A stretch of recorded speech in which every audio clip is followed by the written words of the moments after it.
संभल हिंसा, हत्या, आरोप और प्रशासन पर सवाल, सच क्या है? संभल हिंसा का सच, पीड़ित परिवारों का दर्द और प्रशासन की सफाई। नमस्कार, आप देख रहे हैं शब्द पत्रिका न्यूज। मीडिया रिपोर्ट और सूत्रों के हवाले से जो खबरें सामने आ रही हैं, उन्होंने देश और जनता को सोचने पर मजबूर कर दिया है। पश्चिमी उत्तर प्रदेश के संभल शहर में हुई हिंसा ने राज्य और देश भर में गहरी चिंता और आक्रोश पैदा कर दिया है। इस घटना ने प्रशासन की कार्यशैली पर गंभीर सवाल खड़े कर दिए हैं। 4 लोगों की मौत और 20 से अधिक पुलिसकर्मियों के घायल होने के बाद यह मुद्दा राजनीतिक, सामाजिक और प्रशासनिक हलचल का केंद्र बन गया है। आइए जानते हैं इस घटना से जुड़ी पूरी कहानी और इसके प्रभाव।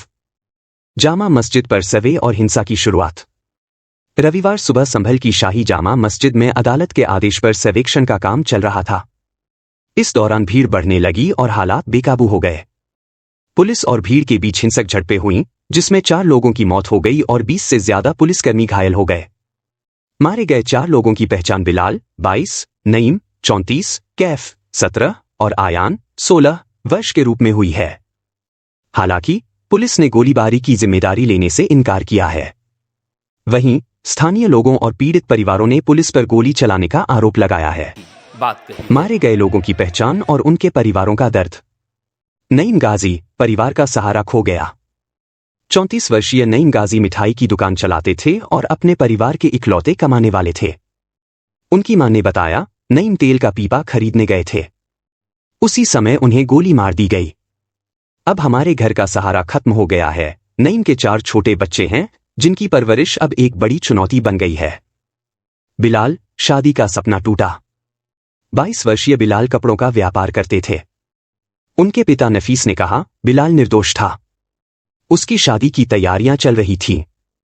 अब सब कुछ खत्म हो गया। कैफ और आयान, किशोरों की जान गई। 17 वर्षीय कैफ और 16 वर्षीय आयान की भी हिंसा में मौत हो गई।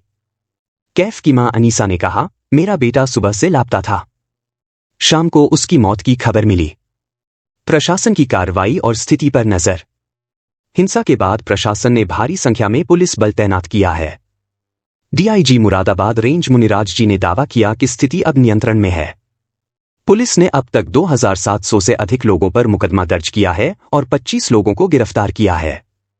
इंटरनेट सेवाएं और बाहरी व्यक्तियों पर रोक। संभल में इंटरनेट सेवाएं बंद कर दी गई हैं और 1 दिसंबर तक बाहरी व्यक्तियों के प्रवेश पर रोक लगा दी गई है। सभी स्कूल और कॉलेज भी बंद कर दिए गए हैं। शहर में डर और शांति की कशमकश। संभल में हिंसा के बाद डर का माहौल है।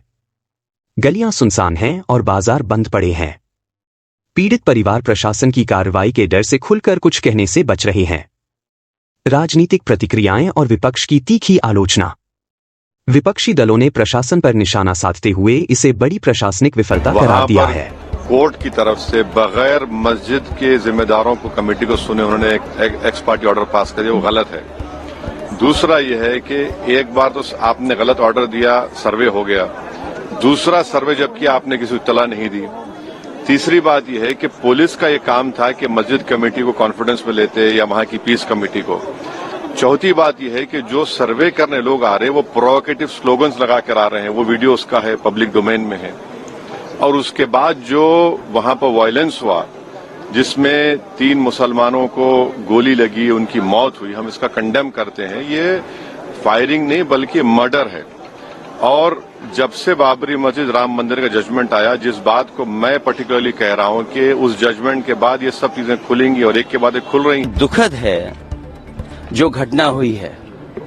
हमारे सांसद जियाउर रहमान जब संभल में ही नहीं थे और उसके बावजूद भी उन पर एफआईआर दर्ज करना, ऐसा उदाहरण कभी किसी को मिला होगा देखने को, सुनने को?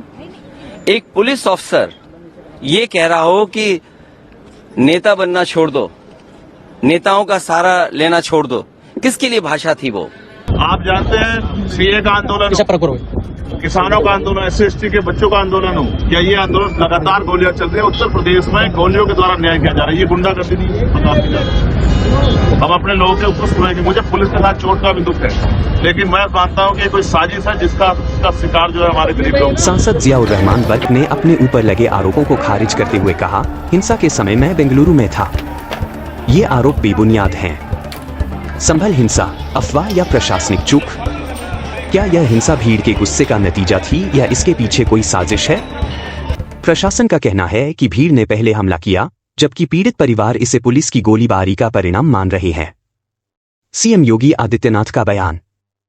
मुख्यमंत्री योगी आदित्यनाथ ने घटना की जांच के आदेश दिए हैं। पीड़ित परिवारों को न्याय की उम्मीद है। अब सवाल यह है कि क्या जांच निष्पक्ष होगी या फिर इसे दबा दिया जाएगा। शब्द पत्रिका की अपील। शब्द पत्रिका न्यूज आपसे अपील करता है कि अफवाहों से बचें और शांति बनाए रखें। हिंसा से किसी भी समस्या का समाधान नहीं होता। एक शांतिपूर्ण समाज ही देश की प्रगति का आधार बन सकता है।